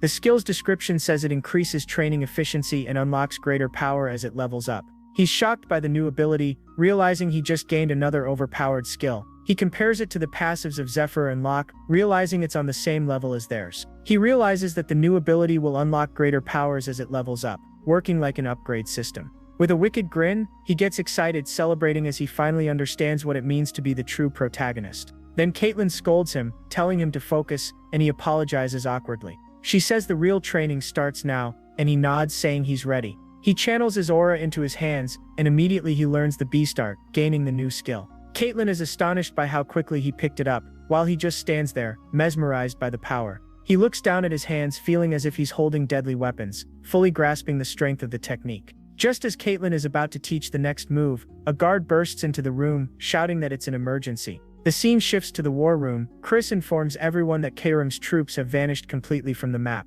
The group gathers around the table, and Felicia looks stunned, asking what could have happened. Chris concludes that Karam must have discovered their plan, and Caitlin immediately asks what they'll do next. He points at the map, explaining that according to Bondal's intel, the 2 enemy forces are set to meet there. He analyzes the terrain and agrees that the prediction makes sense, while Shutra stands deep in thought about their next move. With a determined look, Chris declares that they'll join Bondal for an all-out war against the tribe.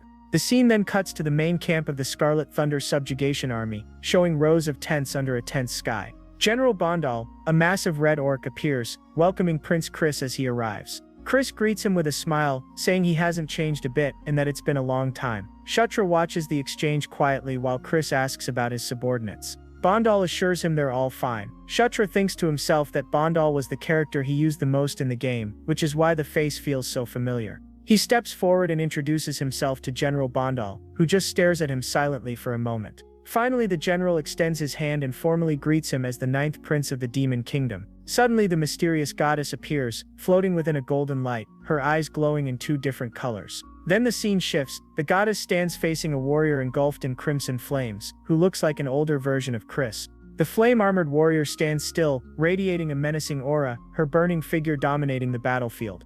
The goddess and the warrior lock eyes, while Shutra stands between them, utterly confused. 2 mysterious emblems appear before him, one symbolizing conquest and the other war. He suddenly wakes up in bed, staring at the ceiling, wondering if all of that was just a dream. He remembers the goddess vividly, but keeps trying to figure out who the mysterious red-armored woman was. Karik enters the tent, telling the prince to hurry up.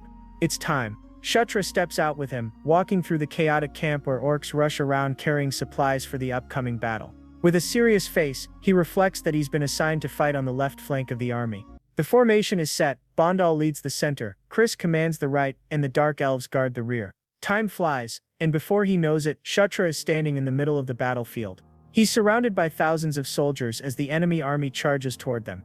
With a fearful expression, he waits among his orcs, knowing the battle could erupt at any second. At the front lines, General Bondal roars for everyone to take combat positions. With fury in his eyes, Bondal vows to show those bastards what true pain really means. He then gives the order to advance, and the entire army rushes forward. On the opposite side, the Scarlet Thunder tribe also charges in full force, ready for the clash.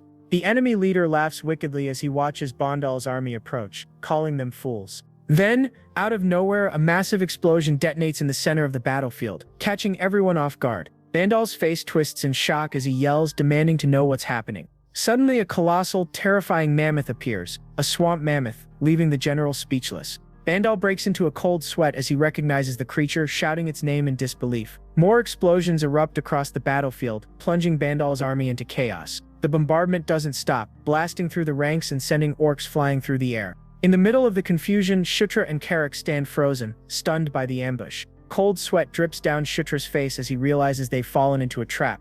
The situation has turned dire. He understands now that the enemy knew everything from the start, and the swamp mammoths keep advancing relentlessly. It's explained that these creatures are much larger and stronger than regular mammoths. Staring at one up close, Shutra thinks to himself that this is a real monster. The creature stomps the ground with overwhelming force, and suddenly an army of lizardmen wielding blades emerges. Shutra's eyes widen in disbelief as his orcs shout in panic at the enemy's sudden arrival. He notices that the lizardmen have appeared too, attacking and slaughtering the orcs without a shred of mercy. One of them leaps straight at Shutra, who freezes in shock, unable to react in time. At the last second, Karik intercepts the blow, blocking the attack and saving the prince's life. Karik yells at him, scolding that if he spaces out again, they'll all die right there. Shutra agrees, finally snapping out of it and realizing that this is no longer just a game. Amid the chaos, Chris fights with pure fury, clashing violently against the enemy orcs. He's enraged as it dawns on him that the enemy knew everything from the start. They've been playing with them all along. Caitlin suggests that they retreat for now, catching her older brother off guard.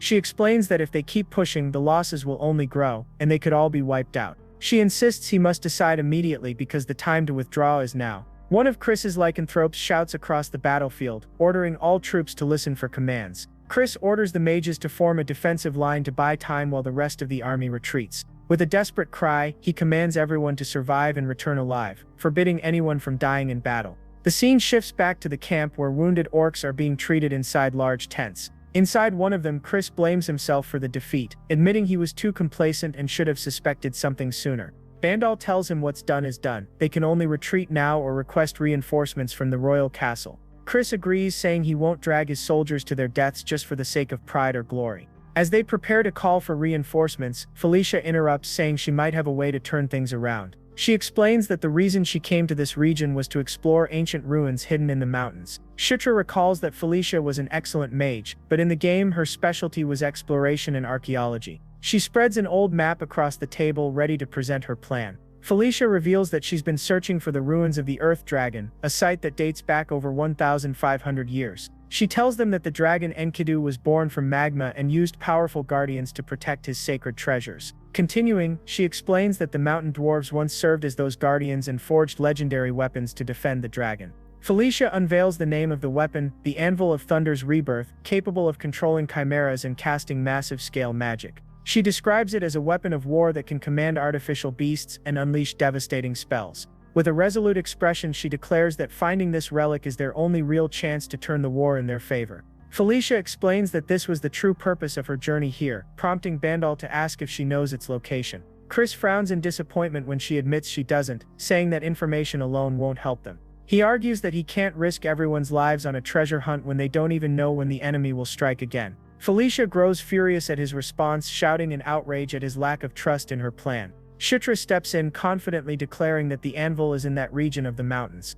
He explains that he found a document mentioning it while studying the Dwarven language. Turning to Felicia, he says the most important thing is that he completely trusts her. Felicia looks surprised by his faith in her, while Shutra quietly thinks that this is a perfect way to earn her favor. Chris insists it's not about trust, but Shutra internally grumbles that his brother is too stubborn. Pointing at the map, Shutra says that the Gandharva people have a similar legend, one that matches what they've heard. He guarantees that the entrance to the ruins must be nearby and vows to take full responsibility if he's wrong. With determination in his eyes, he asks them to trust him just this once, declaring he'll stake everything on this chance. Felicia summons several ghostly flying horses so they can travel through the mountains faster during the night. The group mounts the spectral steeds and takes off into the dark sky, heading toward the ruins. Shutra thinks proudly that he managed to convince everyone. Now all that's left is for the plan to actually work. Karak warns him to hold on tight, but Shutra scoffs internally, thinking he's used to riding these mounts anyway.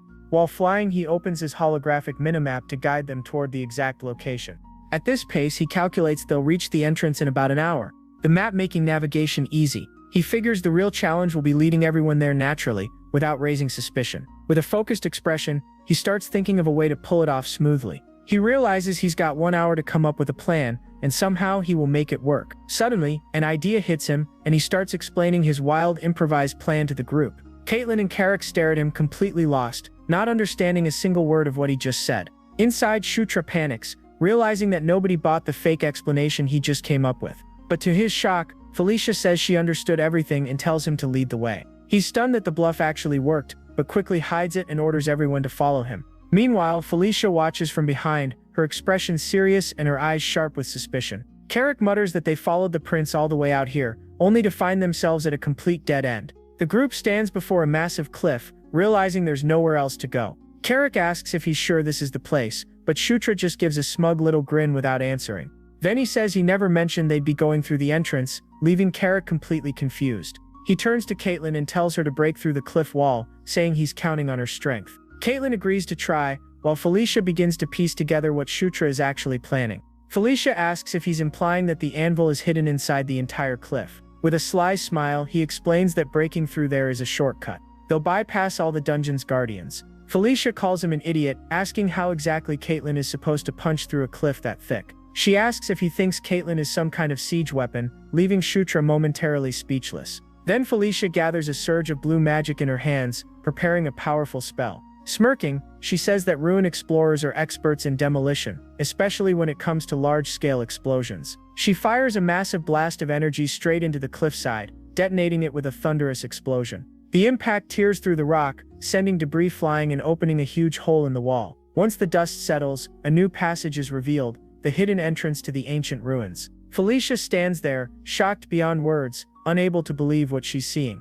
She turns to Shutra and demands to know how in the world he managed to find the place so easily. Shutra confirms that the dome inside is the final layer of protection. The anvil must be sealed within it. Carrick suggests breaking the dome, but Shutra quickly warns that doing so might destroy the relic itself. Felicia folds her arms, thinking hard, and Shutra adds that there must be a way to deactivate the magical barrier. Felicia walks slowly around the chamber, examining the massive stone statues arranged in a circle. Then she notices something strange. Only 3 statues are holding weapons, while the others are empty-handed. Caitlin suggests giving the statues weapons, but Felicia doubts the solution could be that simple. Felicia realizes they'll need dwarven weapons, prompting Caitlin to ask where they're supposed to find 6 of those. Suddenly, Shutra steps forward holding 6 swords, casually saying he happens to have exactly what they need. He thinks to himself that it's pure luck he kept those unused weapons from earlier. He explains that he took a few spares just in case, while Carrick looks confused, wondering how he even carried all that. Shutra mutters that he doesn't like nosy orcs and tells him not to worry about it, complaining about the weight instead. Together they place the swords in the hands of the statues, one by one completing the puzzle. As soon as the final sword is set, one statue's eyes light up with a glowing blue radiance. The statues begin to shine, and the protective dome around the anvil dissolves, stunning everyone in the room. As the light expands, the group watches in awe, mesmerized by the sight. Shutra stares wide-eyed, wondering what exactly he's looking at. When the glow fades, the Anvil of Thunder's rebirth is revealed, a massive relic pulsing with ancient power. He's speechless, unable to believe he's standing before such a legendary item. He wonders if this really is the mythical forge said to create lightning itself. Felicia interrupts his thoughts, saying they need to perform one last procedure to activate the forge completely. She orders everyone to take their positions around the magic circle, placing Shutra and Carrick side by side. She explains that they must channel their mana clockwise, gradually increasing the flow together. The team takes their spots around the anvil, ready to begin the ritual. At Felicia's command, everyone focuses and begins infusing mana into the ancient mechanism.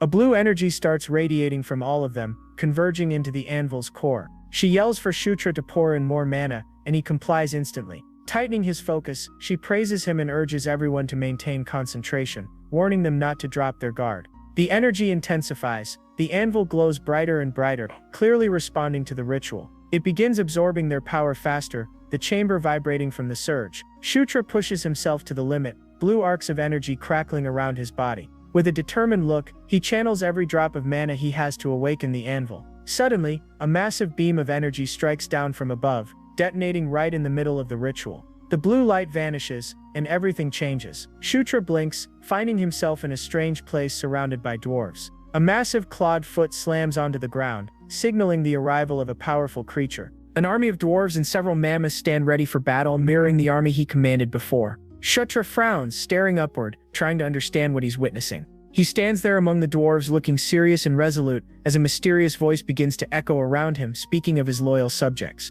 He narrows his eyes, gazing into the light above, bracing himself for whatever is about to appear. A gigantic, terrifying dragon soars above them, its burning eyes locked on everyone below.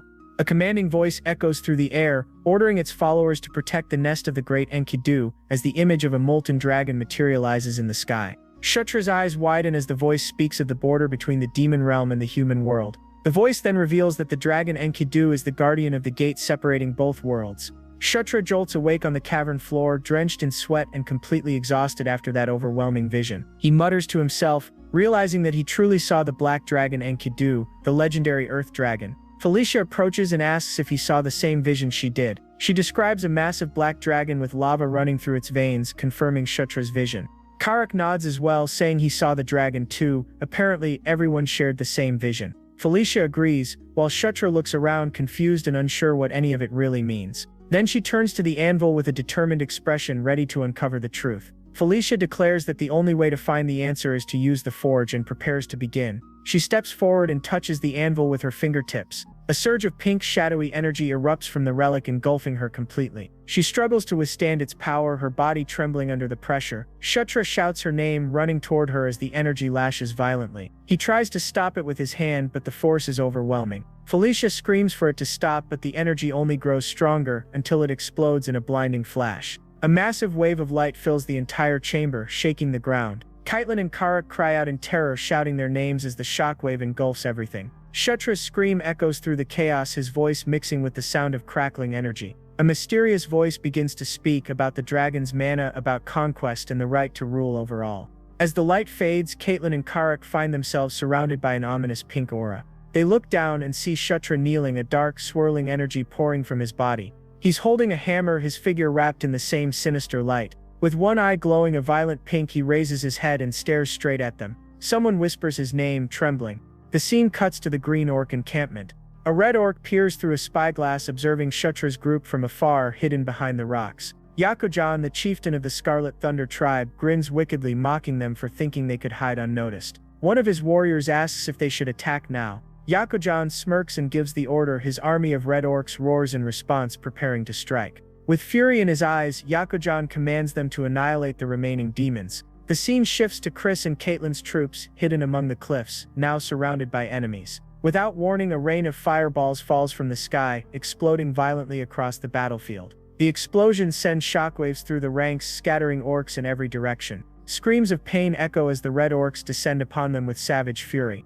The enemy's swamp mammoths charge forward, trampling through the battlefield like living siege engines. Chris stands frozen in disbelief, watching his forces being torn apart. With despair in his voice, he mutters that without Caitlyn and Felicia, they'll all be wiped out. From a distance, Yakujan watches gleefully as the bombardment continues, his grin widening. He mocks the demons, calling them fools and saying they deserve what's coming. Then he orders his mages to finish off the survivors. But one mage suddenly gasps, his hands start trembling uncontrollably. He looks horrified as he realizes he can't move, his body frozen by an unseen force. Then one of the swamp mammoths begins to glow with a pink corrupted light. Its eyes flare with the same sinister energy, and with a roar it turns against its own allies. The mammoth tramples through Yakujan's soldiers, crushing the red orcs in a chaotic rampage. From atop the cliff, Yakujan stares in disbelief as his own creatures turn on him. He screams furiously, demanding to know why his beasts are attacking their masters. Chaos consumes the battlefield as monsters and soldiers clash in madness. Chris watches with wide eyes, unable to comprehend what's happening before him. Then the scene shifts, a hand grips a hammer made of pure energy. It's Kshatriya, still kneeling, he clutches the glowing weapon, his body enveloped in dark, powerful aura. The energy surges around him as everyone stares in awe and fear. Someone whispers that the weapon he's holding is the Hammer of Thunder, the twin relic to the legendary anvil. Felicia, supported by Sira, stares at him and says softly that it seems the dragon Enkidu has chosen him as its wielder. Kshatriya's eyes widen, his voice trembling as he stammers, asking if she's serious, if he was truly chosen. Felicia urges him, shouting for him to stop hesitating and to use the hammer's power right now. With a determined look, Kshatriya raises the shadow-forged hammer, which crackles with arcs of lightning and dark energy. He realizes that the mana of the dragon Enkidu had shown him exactly how to wield its power. Then a vision flashes before his eyes. The hammer's purpose: to conquer, subjugate, and rule over all things. Understanding what to do, he grips the hammer tightly and lifts it high, ready to strike the anvil that forges thunder itself. With a wicked grin, he decides to test its power by trying to dominate one of the swamp mammoths. He slams the hammer down against the anvil, unleashing a massive shockwave of pink energy that shoots across the battlefield. The energy wave strikes the distant mammoths, their eyes glowing with the same eerie light. The beasts roar and suddenly turn on Yakujan's army, rampaging through the battlefield in pure chaos. The red orcs scream in panic as their own monsters crush them beneath their feet. The confusion spreads like wildfire, friend and foe mix, and the army collapses into total disorder. The battlefield turns into a slaughterhouse, mammoths trampling through their former masters with devastating force. From afar, General Bandal watches and instantly realizes that the prince and princess have succeeded. The tide has turned. He roars that this is their chance and orders his army to advance and finish off the enemy while they're in disarray. Taking advantage of the chaos, Bandal's troops surge forward, overwhelming the Scarlet Thunder tribe. From his perch on the cliff, Yakujan watches in disbelief as his army is annihilated before his eyes. He screams at his subordinate, demanding to know why the mammoths rebelled, but the orc stammers something about overwhelming mana. The subordinate suggests retreating, but Yakujan explodes in fury just hearing the word. Then in an instant, Chris leaps into the air and lands hard in front of Yakujan, sending dust flying everywhere. With an intense glare, Chris tells him that this is where his story ends. He offers Yakujan a quick death if he surrenders, but the chieftain snarls, calling him a cursed fool. Furious, Yakujan charges, weapon raised. But Chris moves first. In one swift motion, he unleashes a blue arc of energy that slices through the air. The blow cleaves Yakujan cleanly in half before he can even swing, leaving his soldiers frozen in shock. The red orcs panic, screaming that their great chief is dead, and flee in terror. Chris watches them scatter, exhaling slowly. He mutters that all that's left is to mop up the remaining forces. He thinks of Kshatriya and Felicia, admitting to himself that without them things would have gone very differently. Standing alone on the cliff, he wonders whether his siblings are safe back in the ruins. Meanwhile, inside the ancient chamber, a magical screen displays the battle outside in real time. Karak stares at it in disbelief and asks if what they're seeing is real, and Felicia confirms, the anvil allows them to control all the guardians. She explains that with the power of the anvil, the Scarlet Thunder tribe has been completely crushed. But before finishing her sentence, she sways, pale and drenched in sweat. Suddenly Felicia collapses, and Caitlyn rushes forward, catching her in her arms. Caitlyn shouts her name, panicked, but Felicia weakly insists she'll be fine after a bit of rest. Someone suggests finding a safe place for her to recover. Then they suddenly realize, Kshatriya is gone. Far away, Kshatriya appears in a bright open space, breathing heavily but smiling with relief. Notifications flash before his eyes,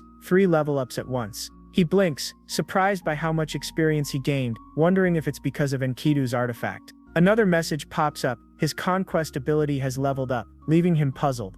He opens his skill window and is shocked to see that Banner of the King has also advanced. With a grin, he thinks that if his main skill keeps getting stronger, things will get even better. He scrolls down and finds a new ability, Knights of the King, which he guesses must be a summoning skill. Excited he yells, "Status," just as Caitlin comes running toward him. Startled, he calls her name, realizing she must have been looking for him. He scratches his head awkwardly, knowing he disappeared without saying a word. Before he can apologize, Caitlin smacks him hard on the head. She points at his face, scolding him for vanishing, and all he can do is stammer an apology. Then she sighs and says it's fine, they'll set up camp here for now. Kshetra blinks in confusion, asking why the change in plans. Caitlin explains that the original strategy had to change, they ran into a small problem. His expression hardens, and he asks what problem. The scene shifts, Felicia lies unconscious on the ground as healers work beside her. Caitlin explains that Felicia suddenly collapsed, her strength completely drained. She says Felicia must have pushed herself too far after everything that happened, and now no one knows when she'll wake up. With a sly smile, Caitlin explains that without Felicia, they can't summon the phantom horses, so they'll have to wait. Kshetra agrees with the plan, but looks visibly worried, wondering if Felicia will really be alright. Night falls over the ruins, and the group settles down to rest. Kshetra sits apart from the others, deep in thought. He wonders if his body has completely recovered just because of how much he leveled up. Not feeling tired at all, he questions whether he'll just have to wait until morning. Then it hits him, they're inside ancient ruins, which means there must be hidden treasures around. Of course, he also knows that a place like this is bound to have traps and ancient guardians to protect them. He grips the thunder hammer, grinning at the thought that the situation changes completely if he's the ruler of these ruins. He recalls that the anvil's power only works here, but within this place its authority is absolute. With a confident smirk, he realizes he basically has a free pass to do whatever he wants inside. He gets up and walks over to Karak, who's snoring loudly on the floor, drooling without a care. Kshetra calls his name twice until the orc finally wakes up, groggy and confused. With a mischievous look, Kshetra tells him they're going on a little exploration through the ruins. Karak hesitates, asking if it's safe, but Kshetra assures him it's fine. After all, he's the master here. Reaching a large stone door, Kshetra reminds him of the possible weapons hidden around and enters with a grin. Karak peeks inside, and his eyes go wide as he lets out a startled yell. Stammering, he warns the prince that there's a huge, terrifying monster lying right there in the room. Kshetra calmly explains that it's just an arc golem in the shape of a griffin, telling him to think of it like a strong guy taking a nap. Karak shivers and begs him to stop saying things like that, muttering that they could have died already. He stares at the massive creature, insisting he doesn't want to fight that thing, but Kshetra only mocks him playfully. Venturing deeper, Karak suddenly shouts that he's found a treasure room overflowing with gold and gear. He proudly holds up a golden armor set, beaming, and Kshetra admits it looks like a good find. Using his special vision, Kshetra detects a faint magical aura, realizing it's an enchanted armor. He then asks if Karak wants it, catching the orc completely off guard with the offer. Kshetra says it's too big for him anyway, and Karak gratefully accepts, nearly jumping with excitement.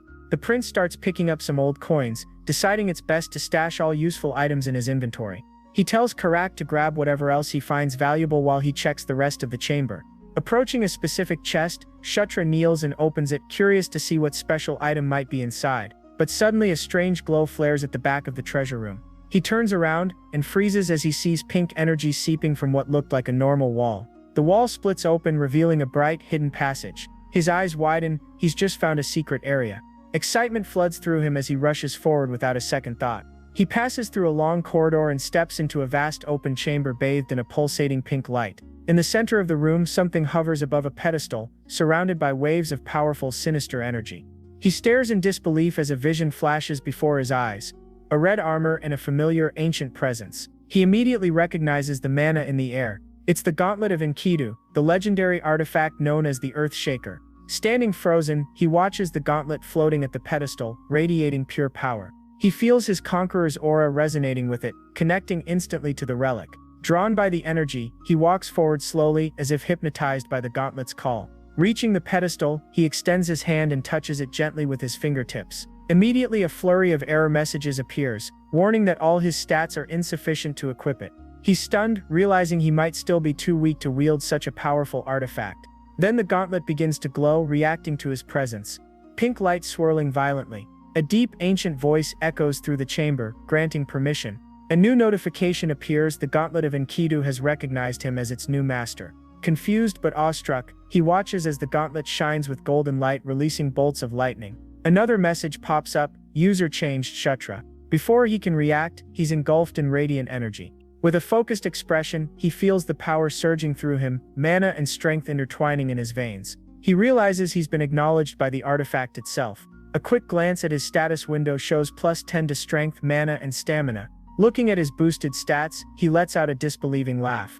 With a sharp grin, he murmurs that if he's this strong now, he can't wait to see what happens when he levels up again. He looks down at his glowing hand and laughs, amazed by the overwhelming power of the item he just obtained. The system window flashes before his eyes, confirming it, the legendary gauntlet of Enkidu. Suddenly Karak's voice booms from behind, making Kshatriya jump in shock. He spins around, startled, asking how long the orc's been standing there. Karak scratches his head and says he saw everything, including the part where the gauntlet vanished. Kshatriya freezes, feeling awkward, thinking how annoying it'll be to have such a storage-type ability exposed like that. Karak steps closer, still wide-eyed, and warns that something like this could cause trouble if people found out. Then, with a grin, the orc thumps his chest and swears he'll keep it secret, at least until there's a blade at my throat. Kshatriya gives him a long look, thoughtful, before Karak asks if they've taken everything and can head back now. Kshatriya smirks, and Karak mutters that the place gives him chills. He doesn't like it one bit. The prince nods, agreeing to leave, and they start walking toward the exit. But just as they're leaving, Kshatriya suddenly stops mid-step and glances at the corner of the room. He tells Karak to wait, his tone urgent. Annoyed, the orc groans and asks what it is this time. Pointing toward the corner, Kshatriya exclaims excitedly that it's exactly what they needed. Later, in the camp near the ruins, Felicia, still unconscious, drinks a potion Kshatriya brought. A bright green light bursts from her body, and her breathing steadies as her mana rapidly recovers. Her eyes flutter open, and she blinks in confusion, looking far better than before. Kshatriya helps her sit up, asking softly if she feels any better. Still dazed, she says his name, clearly confused by everything around her. Caitlin rushes over, and Felicia, rubbing her temple, weakly asks what happened. With a proud grin, Caitlin explains that Kshatriya brought her a mana recovery potion just in time. Felicia touches her forehead and mutters, bewildered, wondering where on earth he even got such a potion. Kshatriya gestures around them, smirking, and reminds her where they are, inside ancient ruins. The realization dawns on her. She repeats, ruins, and finally understands where the potion came from. Grinning triumphantly, Kshatriya tells her not to forget that he's the master here. He urges her to rest, promising that when she wakes up her mana will be fully restored. As he turns to leave, Felicia calls his name softly, making him stop and glance back. Blushing slightly, she murmurs a quiet, genuine thank you for everything he's done. Morning breaks. Back at the military camp, General Bandal bursts into laughter as the group finally returns safely. With a booming voice, he pulls them all into a bear hug, praising their success and saying he knew they'd make it. Suddenly, Chris appears, clearing his throat to catch everyone's attention. He hesitates awkwardly, fidgeting as he struggles to find the right words. After a few false starts, he finally blurts out a compliment, saying Felicia's performance in battle was absolutely splendid. With her usual pride, Felicia turns her face away and replies coolly that it wasn't really a big deal. Kshatriya smirks from the side, thinking she's definitely letting the praise go to her head. Chris tells her to rest while he finishes handling the post-battle work. Kshatriya, curious, asks if the war is already over. Chris shakes his head. There are still remnants of the Scarlet Thunder tribe, but they'll be dealt with in half a month. Kshatriya does a quick calculation and grins, realizing that means he'll have around 2 weeks of vacation. But Caitlin suddenly leans close and whispers in his ear, "Vacation my ass." He stiffens, face burning red, stammering in confusion at her tone. Smiling slyly, she tells him that they still have plenty of work to do. The scene shifts to a remote forest, mountains stretching in the distance, their new training ground. Kshatriya barely has time to react before a blue glowing fist slams into his chest, sending him flying backward. The impact creates a shockwave, tearing through the trees, Caitlin's raw strength on full display. She yells at him to get his act together, warning that if he doesn't, he'll really get hurt. Crumpled on the ground, Kshatriya groans in pain as she orders him to stand up and continue. He thinks he was prepared for this, but the Beast Arts training is far more brutal than he imagined. It's revealed that the work Caitlin mentioned earlier was this intense no-rest martial training. For the first 5 days he did nothing but get beaten down repeatedly. By the end of the first week, he could at least see her punches coming. Now, on the 11th day, he's still getting wrecked, but finally starting to fight back. The scene opens with Shutter blocking one of Caitlyn's punches, his forearm glowing faintly with aura. She smirks, telling him he's improving, and he grins back saying that after getting beaten up for days, it was about time. He thinks proudly that thanks to this special training, both his beast art and aura have reached level 5. With a satisfied smile, Caitlyn tells him he's finally ready to begin learning the art of the god beast. Shutter's eyes widen in excitement, and she admits she's genuinely impressed by how fast he's progressing. With a focused expression, he steadies his breath, ready to learn the secret martial art of the lycanthropes, the art of the god beast. Caitlyn takes both his hands, her aura flaring to life, and tells him she's going to teach him a new way to channel energy. She warns him not to miss a single detail and asks if he's ready. He nods eagerly, and the moment their hands connect, blue energy bursts outward in a powerful explosion.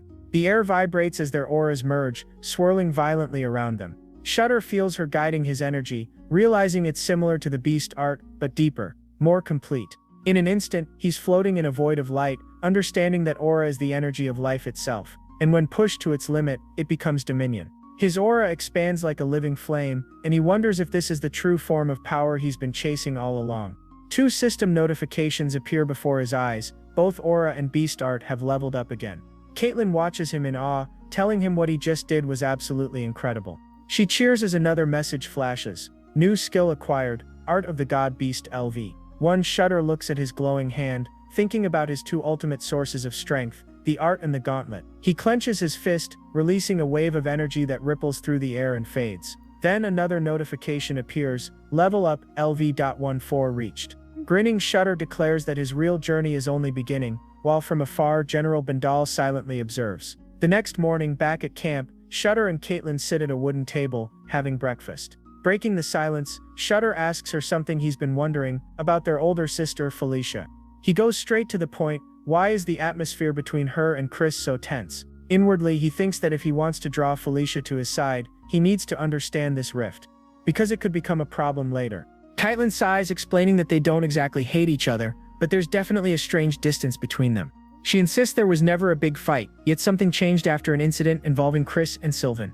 Shutter repeats the name, surprised, and Caitlyn immediately scolds him for saying it aloud. He apologizes, saying he was just caught off guard, remembering that Sylvan is Felicia's twin brother and one of his most troublesome opponents in the past. He starts to ask if the problem lies between Chris and Sylvan, but before he can finish, a familiar voice interrupts. Chris stands at the entrance, smirking faintly as he comments that it's good to see both siblings together. Caitlyn raises an eyebrow, asking why he's here so early. Chris explains that the meeting ended sooner than expected and that they'll be departing this afternoon. Shutter blinks, confused, and asks where exactly they're going now. With a confident grin, Chris says the mission is complete. It's time to report back. Outside, General Bandal clasps Shutter's hand firmly, thanking the princes for their hard work. He laughs heartily, saying he hopes to cross paths with the young prince again. Shutter returns the handshake with a smile, saying he'll be waiting for that day as well. Chris then steps forward, gathering everyone and announcing that it's time to move out. His expression turns serious as he finally reveals their next destination, the Demon King's castle. The scene shifts to a massive fortress looming beneath a crimson sky. Inside, a towering figure clad in dark armor sits upon an obsidian throne, the fearsome Demon King himself. The narration explains that their journey back is simple but long. First, they must reach a teleportation circle before activating the transfer magic. The trek to the nearest circle will take 3 days, no inns, no towns, just open wilderness. That means another night camping under the stars. By the fire, Shutter sits quietly gazing into the flames. He thinks about the Demon King's castle, about tomorrow, and admits he's feeling a bit nervous. Drawing in the dirt with a stick, he writes the names of the 3 factions currently controlling power within the castle. 3 silhouettes appeared: the second prince, Baikal the first prince, and Anastasia the 4th princess. The narration explains that the order of birth means nothing. What matters is conquest and strength. Baikal and Zephyr are brothers by blood, descendants of the Draconian clan through their mother's lineage. Shutter reflects that if reason alone mattered, Baikal would be the ideal heir, calm, moderate, and fair. But he knows reason has no place in what's coming. With a shadowed expression, he clenches his fist, thinking that after tomorrow everything will change. And that's exactly why he must be ready, for whatever comes next. The first step of Shutter's new plan is clear. He needs to level up enough to fully unlock the power of the Earthshaker gauntlet. He also decides it's time to test the limits of his new strength by activating his freshly unlocked skill, Knights of the King. A bright notification flashes before him. System notice, Royal Order established. He tilts his head, wondering if it's some sort of guild system. Then he scrolls through the description and his jaw drops. There are buffs, shared training bonuses, and even summon functions. Realizing how broken the ability truly is, he grins darkly, already imagining how unstoppable he'll become once it evolves. Just then, Karak shows up, crossing his arms and frowning. He scolds Kshatriya for still being awake, saying they need rest if they're leaving early tomorrow. Kshatriya waves it off with a mischievous smile, saying Karak's timing is perfect. Putting on an innocent face, he asks sweetly if Karak would be interested in a little experiment. The orc immediately tenses, his voice cracking as he asks what kind of weird experiment the prince is planning this time. Under the pale light of the moon, Kshatriya raises his hand and calls out the full name of his loyal guard. Karak, warrior of the Ironclaw tribe. A golden sword of light materializes in the air, its radiance illuminating the forest night. Karak instinctively kneels, and Kshatriya gently touches his shoulder with the glowing blade, formally naming him his first knight. A sudden burst of blue energy erupts from Karak's body, making the orc shout in shock at the surge of power he feels. He gasps that something's changed inside him, that his strength feels different. A notification appears, Karak promoted to Knight Commander LV.24. Kshatriya bursts out laughing, shouting triumphantly that this is exactly what he's been waiting for. Karak looks at his hands, amazed by the power flowing through them, though still confused about what's happening. Kshatriya grins and asks, eyes glinting, "Tell me, Karak, do you want to become the strongest orc in the world?" Before the stunned orc can answer, the prince continues, promising to make him strong enough to rival even dragons. Karak stares, half impressed and half terrified, asking if the prince might be feeling a little unwell. The next day, the group finally reaches an ancient tower hidden deep within the forest. Their teleportation point. Chris turns to them and asks if everyone's ready to finally head home. Kshatriya nods confidently and steps first onto the glowing magic circle. The rest of the group follows, the platform lighting up with blinding blue energy. As the spell activates, Kshatriya braces himself for the familiar rush of teleportation. A deafening boom echoes, light bursts everywhere, and the group is hurled through the magic stream at impossible speed. Kshatriya screams, tumbling through the blinding void, convinced he's about to fall forever. Then suddenly everything stops. He lands hard on solid ground, dazed and disoriented, blinking in confusion. Caitlin rushes over, asking worriedly if he's alright. He stammers that he's fine, just a little dizzy. Then a voice calls Felicia's name. They all turn. A group of dark elves rushes toward her, bowing and showering her with compliments. They gush about how long they've waited and praise her elegance and beauty.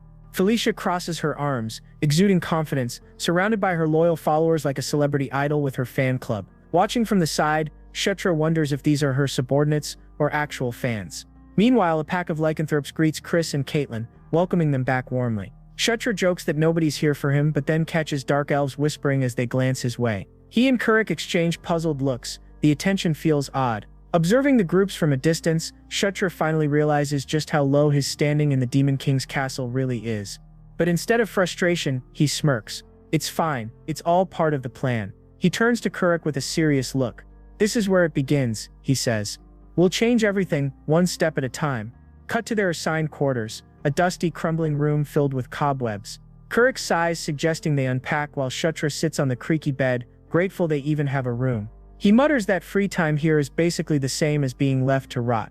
Then knock knock. Someone's at the door. Kshatriya blinks, surprised, wondering who could possibly be visiting them. A woman introduces herself formally as Flora Sevensword, from the Demon Castle's Real Estate Management Bureau. He raises an eyebrow, asking what someone from such a high office is doing here. Flora smiles politely and explains that it's because of his achievement level.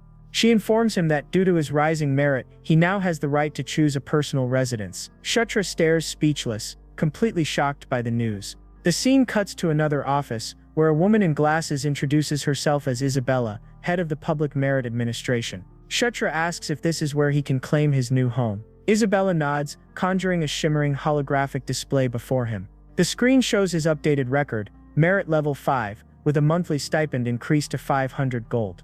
Isabella smiles and praises him, saying he's the first prince ever to achieve such high results after a single mission. Kshatriya asks Isabella to show him the available residences, and she agrees with a polite smile, offering to escort him to view the options personally. Kurik follows behind, speechless, stammering the prince's name in disbelief as they walk through the grand streets of the Demon King's castle. When they finally stop in front of an enormous mansion surrounded by black marble walls and silver statues, Kurik can hardly breathe. He blurts out, asking if this palace-sized mansion is really supposed to be their new home. Inside, they are greeted by Flora, who bows deeply, smiling warmly, and commenting that they arrived earlier than she expected. Kurik leans toward Kshatriya, whispering in confusion, wondering since when he had followers. Kshetra just smirks and explains that he hired her using his accumulated merit points. He tries to elaborate that merit points work like currency, but halfway through he gives up when Kuruk's blank stare makes it clear he's lost. The scene fades, and the narration announces that the story continues the next day at the Demon King's castle.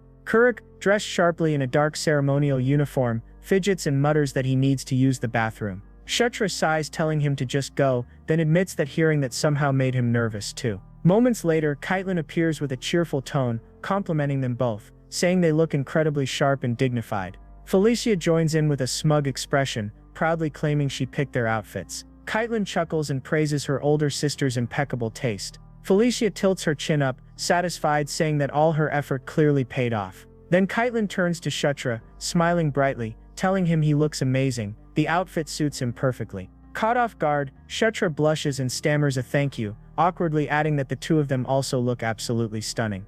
Caitlin beams at the compliment, while Felicia, equally flustered, mumbles that it's obvious they do. Just then Chris walks up, composed as ever, and calls Kshetra's name. He reminds him that today is his first royal audience ceremony. With an encouraging look, Chris tells him that today he's the star, and it's time to show who he's become. Kshetra straightens his posture, determination burning in his eyes, and nods confidently. He thinks to himself that some might believe his victories were just luck. But soon everyone will see for themselves. They'll look again at the once useless prince and realize how wrong they were. The throne hall stretches endlessly, grand and dark, filled with towering pillars and rows of demons watching silently as the group enters. Chris steps forward, kneels before the throne, and formally introduces himself as the 7th Prince Chris Moonlight, before the sovereign ruler of the demon realm. At last the imposing Demon King Mitra is revealed, sitting tall upon his throne, his crimson eyes glowing with ancient power. A royal advisor steps forward, announcing the start of the official report on the prince's and princess's recent conquests. Kshetra glances up,